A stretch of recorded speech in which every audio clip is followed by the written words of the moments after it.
Hey everyone, Matthew here amongst the Ixora. That's I-X-O-R-A, Ixora. It's a fun one to say and it's an easy one to grow. These are reliable bloomers. We have two varieties that we're going to spotlight for this plant of the week.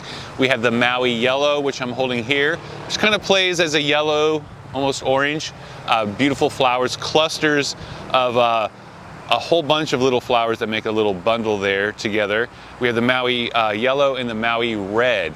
And they are moderate growth rate shrubs to where you're not going to be out there pruning them all the time, which is great because they bloom on the tips. You don't always want to be cutting off the flowers, but they bloom reliably throughout the warm season, from spring all the way into late fall and into early winter. As most of you know who live here in Jacksonville, that the cold snaps don't come until much later in the winter. So these things will be blooming for most of the year.